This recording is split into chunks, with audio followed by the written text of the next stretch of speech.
Hi, I'm Kurt Dodo with RealmIQ. This is our podcast, RealmIQ Sessions, where we talk about everything AI with AI leaders from around the world. Please give us a follow or subscribe.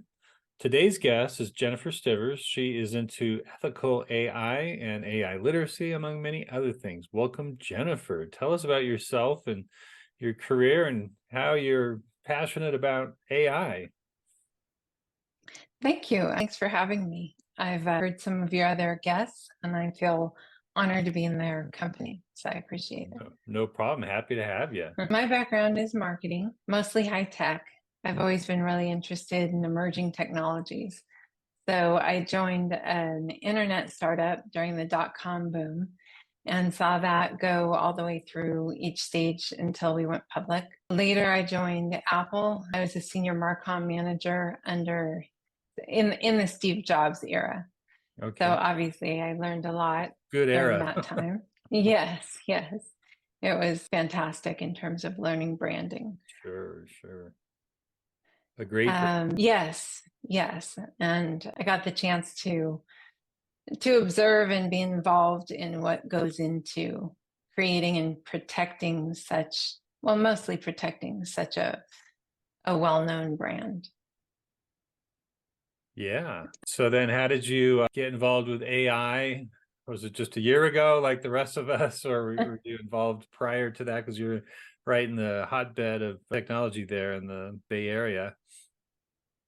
I would say it goes in stages. As you know, AI has a number of different definitions. So if you're talking about workflow changes and text to speech and text to video technologies, I was in advertising back in 2017. So at an IAB conference, I got involved in conversations that were centered around truth in advertising, because the big concern at that point in time was fraud, potential fraud. So refreshingly, nobody that I met there had any interest in tricking anybody. Well, that's good. Everyone, yeah, everyone was really more interested around how to protect the truth in media and safeguard it. And if you did have access to a tool like text to video or text to speech, there would be, mostly the onus was on yourself. And I didn't have any particular vested interest in it besides curiosity. But it would be, you would take the workflow that you would normally have to hire a crew and do a reshoot. You would be able to kind of tweak some some ahs, change a couple of words, and the person being videoed would have the say over if that was how it was used or not. Yeah. They would or they wouldn't have a say. They would. Okay. I mean, So they still had to approve their new likeness, right? With the edited video manipulating their voices, right? Right. And again, that's not something I was directly doing. That was the part of the conference that intrigued me the most. Yeah. Well, yeah, AI has been around for a long time, first coined 50 years ago, and then has had many iterations. And in fact, Siri was an AI feature. It really didn't intelligently answer you back like ChatGPT does now. It was more of a audio type of search thing. And then Alexa came actually 3 years after that. So all these are progressions of AI. I think the big thing, what happened a year ago, was Gen AI.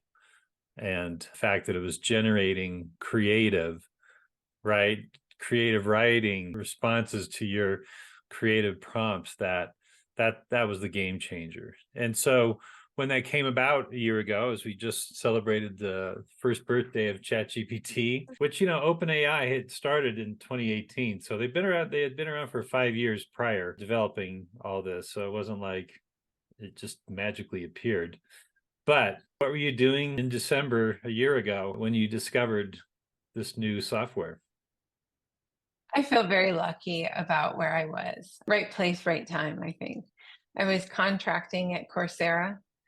And so that's just a good place to be in terms of somebody who is surrounded by smart people and who's interested in learning. So my job there, my contract was specifically marketing, partner marketing, and anything that I did or was involved in was purely human generated content. Granted, the leadership there did recognize when ChatGPT entered in such a public way back in December, and they made it clear that they saw it as transformative and allowed us to participate in experiments with different technologies. So nothing to do with anything that I put out there public facing or that was part of my job. It was just a nice place to learn. Yeah. So what was it that they gave you pilot projects to experiment with, or, take a normal job or project and see how it could run through an AI LLM to see what the results would be, just to play around with purpose, as I say? I'm not 100% sure on what I can talk about externally, but they just allowed us to experiment with different tools and in a guided fashion.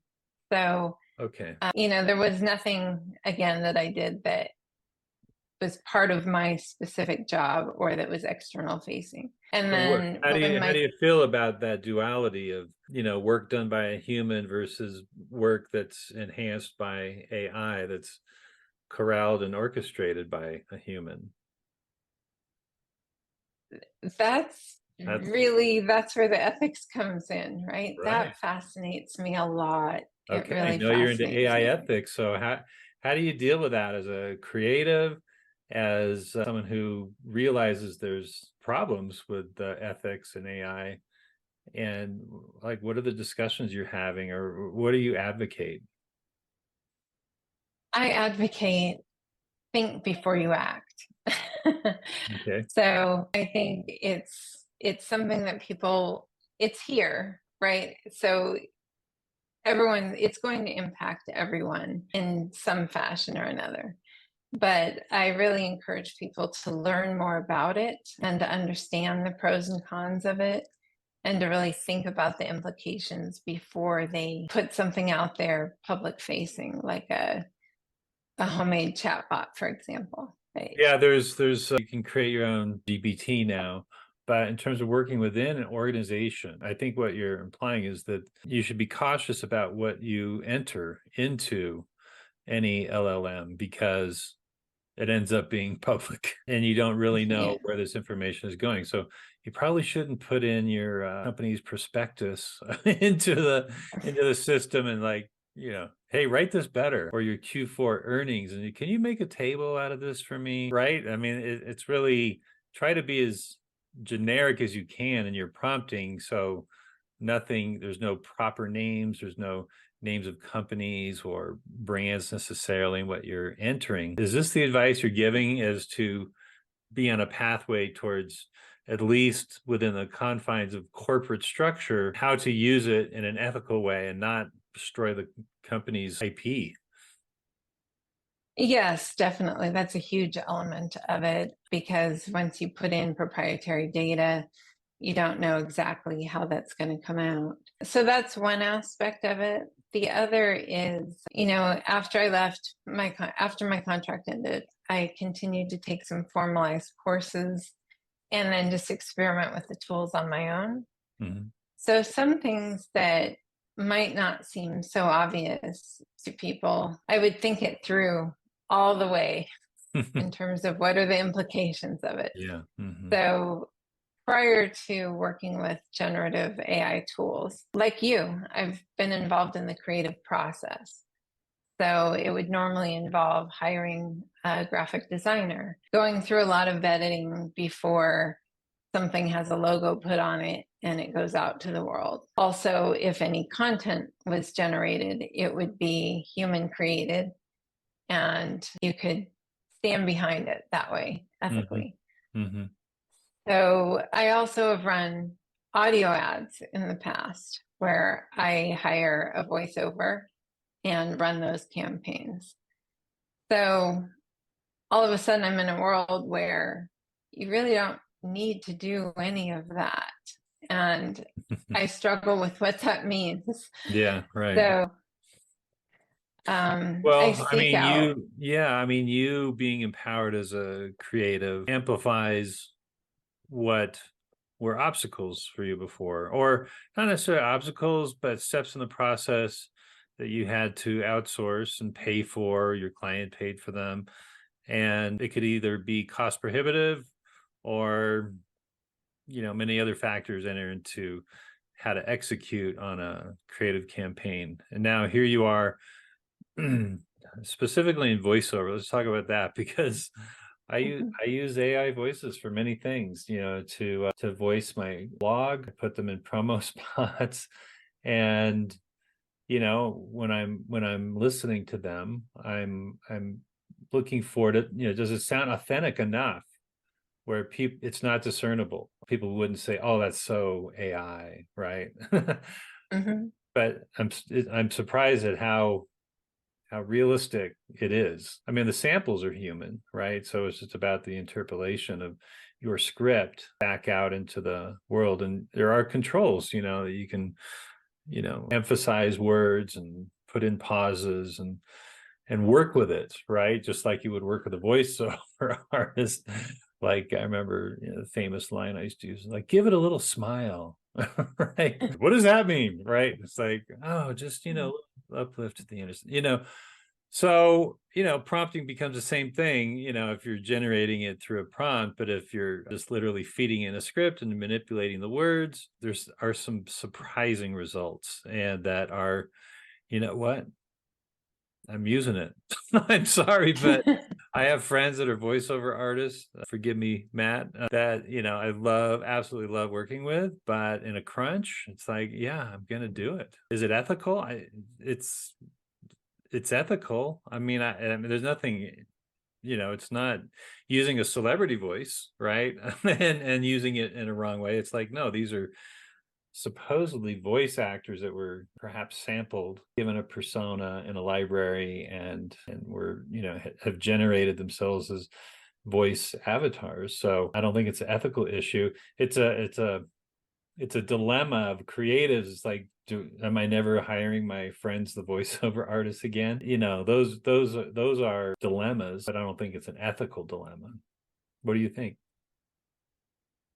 I've been educated a bit more about it just because I went to a talk in San Francisco with some panelists that were from leading AI voice technology, voice audio companies. That was a really interesting panel to listen to because the ethics were discussed in terms of permissions, and there was a healthy discourse back and forth of musicians, voiceover folks in the audience asking questions. I didn't know that voice was something that doesn't have the same copyright as faces or likeness. Likeness, yeah. So that's a battle that seems to be happening now, is the ability to own your own voice and to give consent for how it's used. Yeah. So there are different companies that approach it in different ways. At the particular time of the talk, the script had some specific rules that I liked, which was you had complete ownership of your own voice. You could gift it to somebody else to tweak for the workflow, but the ownership could only belong to one person. And that one person needed to be alive.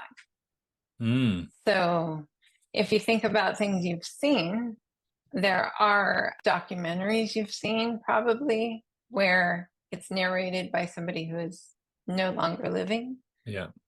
So each provider has its own rule.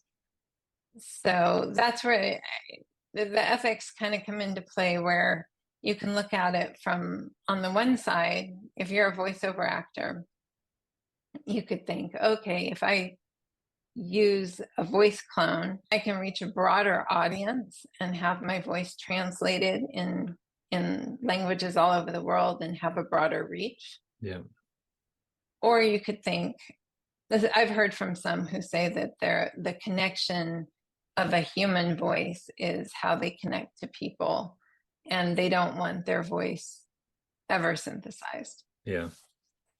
And So I guess I would. that is the category, synthetic media.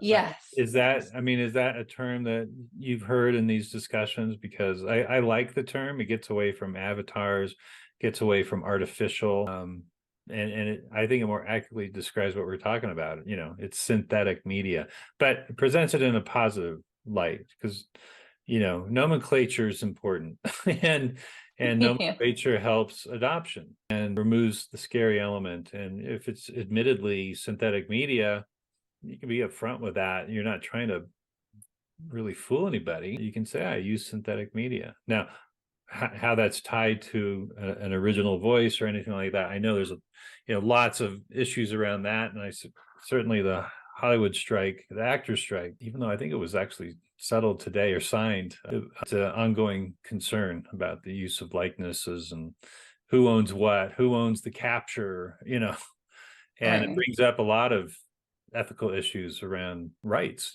celebrity rights. But even, character actors don't want to be replaced, even though, it gets into the whole special effects category because, if you watch Lord of the Rings, the Battle of Minas Tirith, it's like, yeah, most of those soldiers in that great battle were all CGI. So they didn't necessarily take away jobs from, because they were never going to go shoot that in a big field with 1,000 actors, so it was all digital. And so Hollywood's been doing this for years. It's like using technology around CGI to help tell stories in a more cost efficient way. And so it's not foreign to Hollywood. So I've just been surprised by the backlash. Like this has never happened before. It's like it's been going on for a long time. But it's when an actor loses control and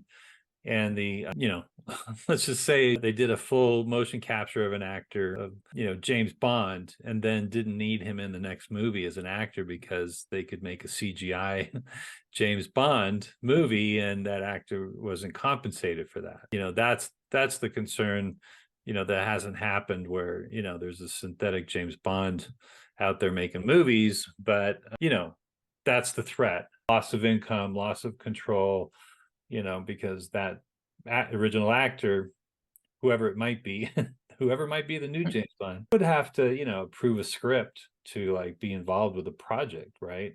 But if the script is done, without any actor buy-in, and they use synthetic actors, then they can do whatever they want. And that's the thing. So I think that's the biggest fear. I don't think it's just the use of AI, because that's basically the use of supercomputing to help filmmakers make movies and realize dreams and worlds that they couldn't normally think of. So, I think there's certainly ethical considerations around the use of likeness. But a lot of the voices I use, they're not celebrity voices. I'm not using the Morgan Freeman, which, there's been a Morgan Freeman double out there for years that you could use as a real person, because you couldn't afford Morgan Freeman in a commercial. So I feel I'm in a safe territory when I'm using really these no-name synthetic voices to voice some things for me. I don't think I'm hurting anyone, but noting the larger concerns. So tell me more about your ethics philosophy and what you're doing to advocate for ethics. I'm mostly bringing up these kinds of conversations, these kinds of issues, because you come from the filmmaker Hollywood background, which I find fascinating. I'd love to hear more about that. But I'm thinking on the day-to-day use of where a business might cut costs and move forward with synthetic voice, for example. Think about sales calls. Yeah. So customer service. Right. So I mean, there's current lawsuits going on right now about wiretapping. You know, if you think about a customer service call that you have with a human, you're kind of used to the fact that somewhere in the background it's going to say your call is being recorded for, right, training purposes. Well, what if it's a bot that calls you and you don't know that it's a bot, and it's gathering personal information about you? So there's some retail stores that are going through lawsuits right now on that, where it's considered wiretapping. Wow. Wow, that's an interesting category. Yeah, you're right. Yeah, this whole idea of you're being recorded. Okay. And it's like, okay, but what are they doing with the recording? With AI, Exactly. you can learn a lot from a recording. Exactly. And which is data, right? So how do you protect your data? And wiretap is a crime. Wow. That's, yeah, had not considered that. So interesting. So yeah, there's evildoers. They will always figure out a way. And I guess, companies, well, data is the new gold. Data is the new oil, right? And so what's happening with your data? So whether they're capturing your image, you're capturing your voice, your inflections, information about you captured in these service calls. Just think about the stuff you talk about, right? Right. And then if you think about how some of these AIs were introduced outside of voice, okay, let's just talk about in AI in general. A lot of people's introduction came through Snapchat or some kind of social media app that their kids use, and maybe they weren't aware of, they have nothing to do with ChatGPT or AI, but maybe their kid is interacting with the AI bot, or some emotive AIs that are asking, and dishing out personal advice out of context. Right. Or they're just capturing the video of you and you're like, right. You're in front of a phone. Is it recording? Or I'm purposely recording myself?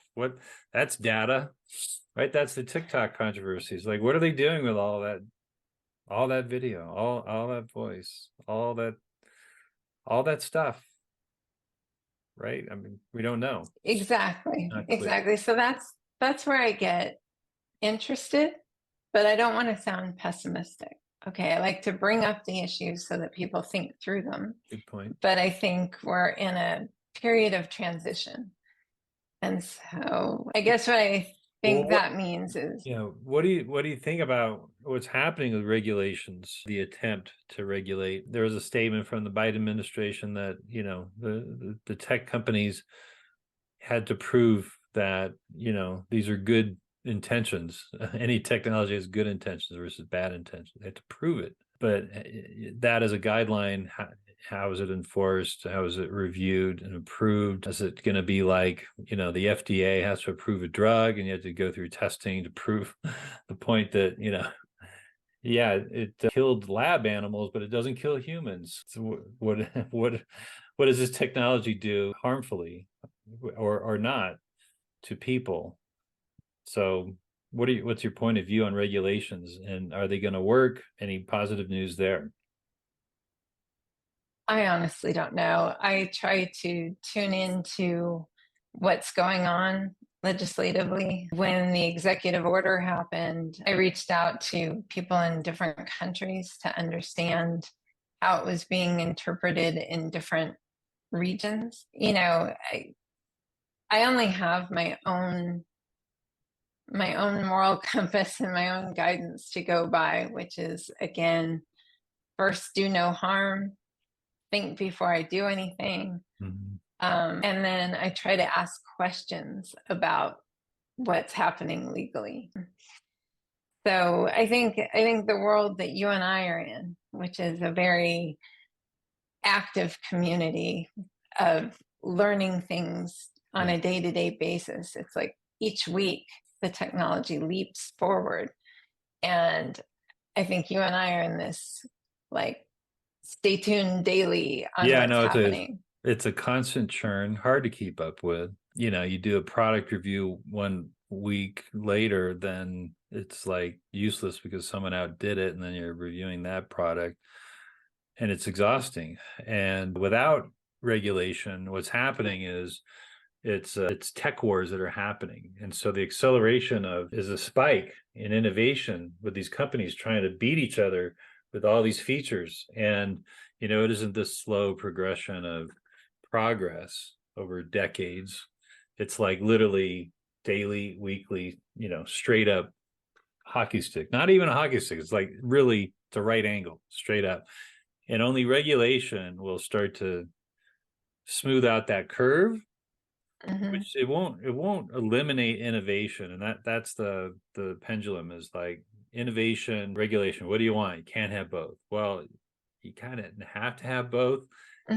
It does slow innovation, but it's important. If you think about regulation and the lack of it, look where we are with social media, never regulated, and to this day, Right. Facebook and Instagram are still, involved in lawsuits with states saying, they're reporting some bad things as it relates to, exploitation of children. So that's social media. Regulation in crypto never happened. Look what happened, right?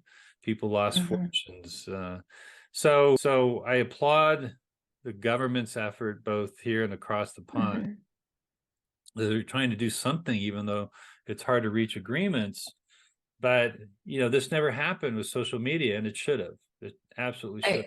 Yes. So here we are trying to do something. So I applaud the effort to try to do something. Will it be effective? I don't know. But at least they're trying to do something.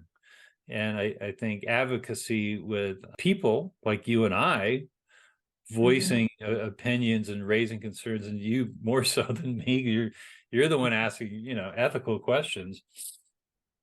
I think it's really important for people like you to have a voice, and not when they list the 20 most influential people in AI on the cover of Time magazine, let's say. It's like, well, yeah, I don't know any of those people, but I know a lot of other people who are even more knowledgeable and advocates and evangelists in different ways, that those top people are just figureheads, or they're the industry leaders, or they're big tech. And it's like, I think we shouldn't necessarily be putting the leaders on a pedestal when a lot of the implications of AI is so pervasive.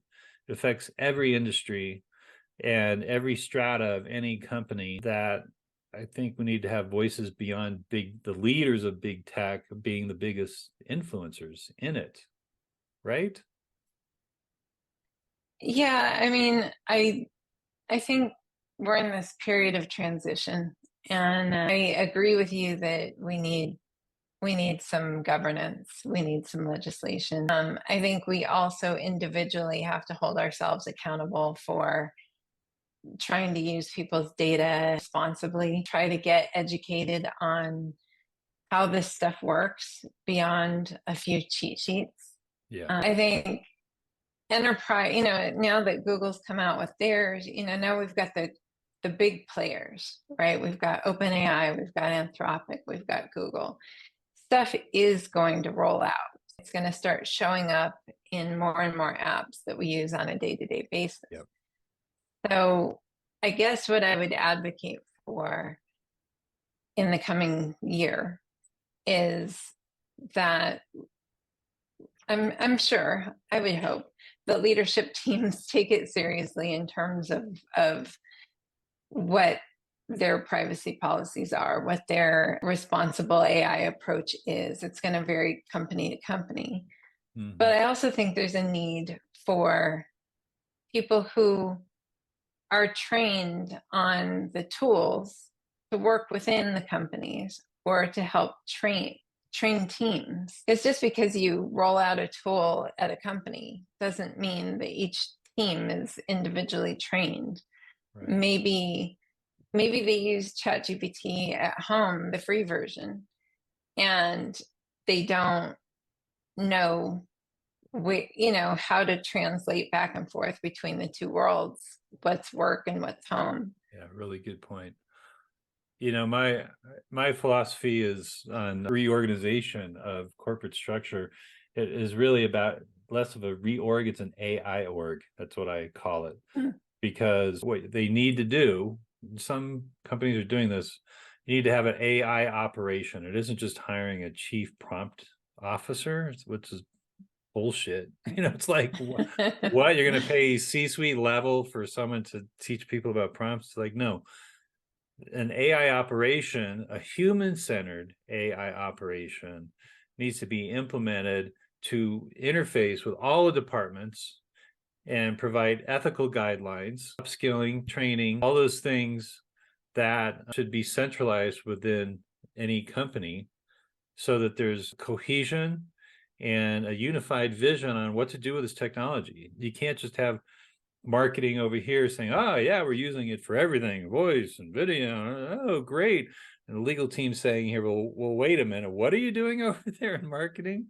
And then HR's, you know, doing profiling based on people's, you know, fake employment videos, and they're saying, yeah, we love it. It's like, okay, but that's not real either. It's like, what are y'all doing? You know, so there has to be some centralized governance within a company, let alone, you know, governance from a government, right? But, you know, it's just like, you know, yeah, HR wasn't a department 100 years ago. Well, now it is. So now who's guiding AI? You know, who's the new HR for AI? You know, so it's really it's reimagining corporate structure, and I believe it's a centralized AI operation that advises, trains, and governs the activity using this technology for every department, because it affects every department. And if you have that, you will excel as a company and beat out your competition because it shows leadership, and you're not going to be the ones out on a limb, on a legal limb, violating something down the road. So, you know, what do you think about that philosophy or approach of governance within companies? I like it. That's assuming companies are going to want to do the right thing. I don't know your thoughts on some of the things that have come out. Like, I've been a bit vocal in my article about the pros and cons of wearable technologies. Yeah. So I see that as having really complex privacy issues that have not yet been figured out. They can't even figure it out with policemen wearing. Did you turn off your camera, your body cam? It's like, oh yeah. So then there's no record of whatever, right? And then you and me, it's like, oh yeah, I'm just gonna push this button here, and I'm gonna record our little conversation. You didn't know I was recording you, and it's like, wow, horrible. Yeah, so again, that's just education. I feel like the best thing we can do is sort of educate the public on, you know, some of this stuff is pre-ordered, you know, rewind pendants that are just necklaces that record every interaction around you. And glasses already been an issue with, Yeah. you know, not being able to be realized, because it's like, are you recording me with those glasses you're wearing? Right? I mean, really? Yeah. So it's an odd world. Yeah. Yet it's, we need to lean in. And so I like your concept of governance within a company, of having an AI person think through all the ramifications of it. And am I hearing you correctly about, like, somebody Yeah, I mean, it sits could and be looks one into person, it could every. be a group, but I think they need to be experts, and they need to have, you know, background in ethics and HR and legal, so that there's guidance. And I think that should also be happening within companies developing the technology, right? They should have an ethics operation within their company because they're developing AI. It's redundant to think there's AI operation, but you know, it's somehow centralizing ethics and legal and the operational structure of how the stuff gets done. If I come from the development world also, where you have agile technology, it's like, okay, you're testing it. At what point does the legal get to look at it? At what point does the ethical group need to look at it and challenge things? So there is a iterative process in development. How do you incorporate that iterative process throughout a whole life cycle of business, whatever your business is? I adopted a lot of agile technology into my branding methodology, and I love it. And because it's consensus building, right? And so how do you take agile into an AI operation? And I think it's fascinating to think about. And I think that's the disruption that's happening.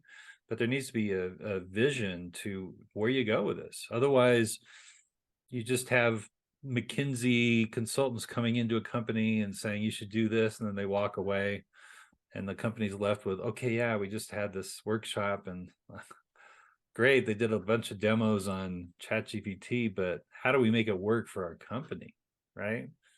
Right. It's not just educating people how to use the tools, it's what are you doing with the tools? And that's your concern, right? It's like, think before you do, Yeah. right? Yeah. What are you Right. doing? Yeah, there should be a business need behind anything. The business need should drive whatever the product is, right? Yeah.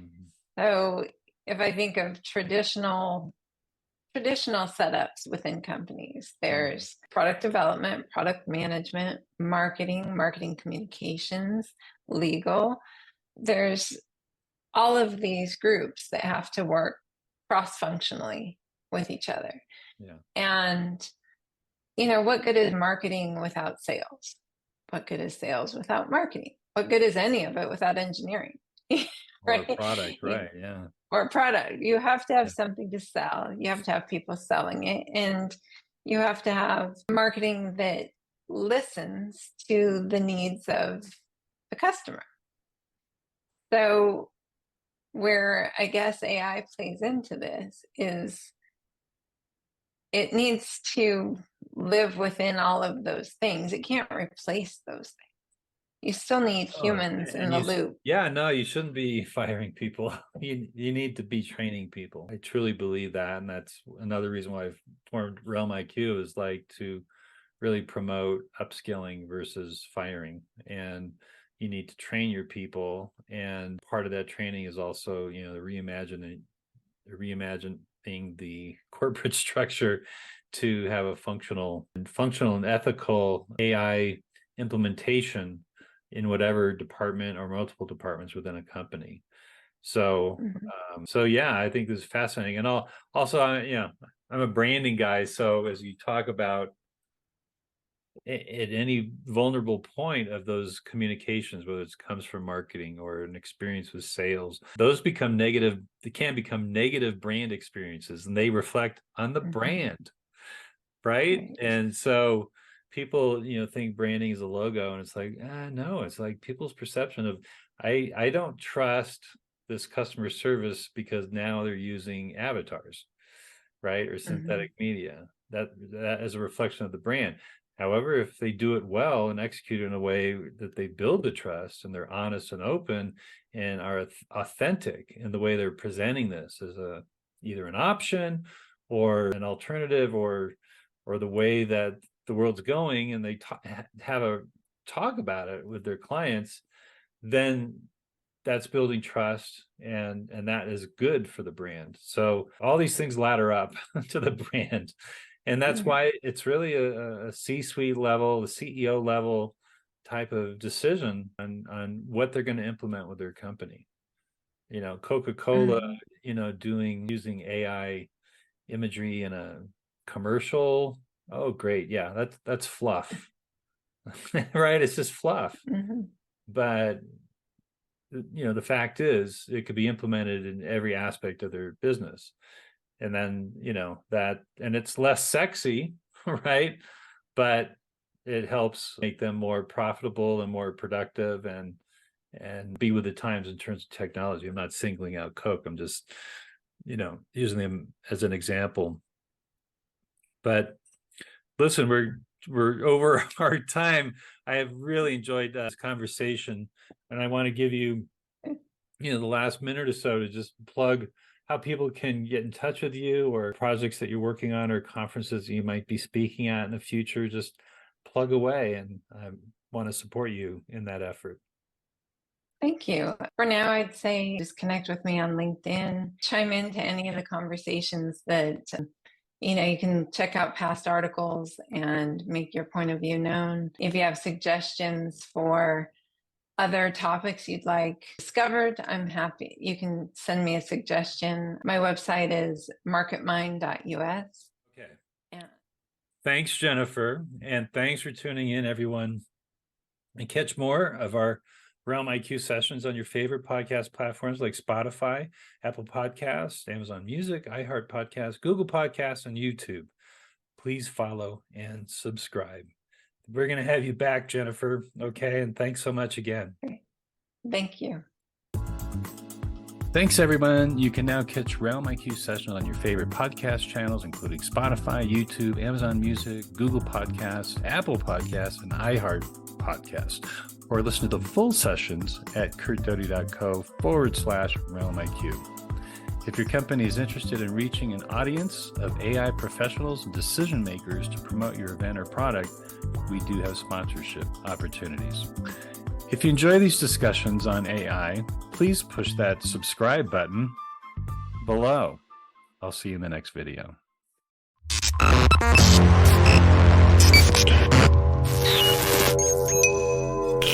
RealmIQ. Book your corporate AI workshop today. Subscribe to our Media Slam newsletter and learn more about the intersection of design, content, and technology. kurtdoty.co. Branding, marketing, and product development.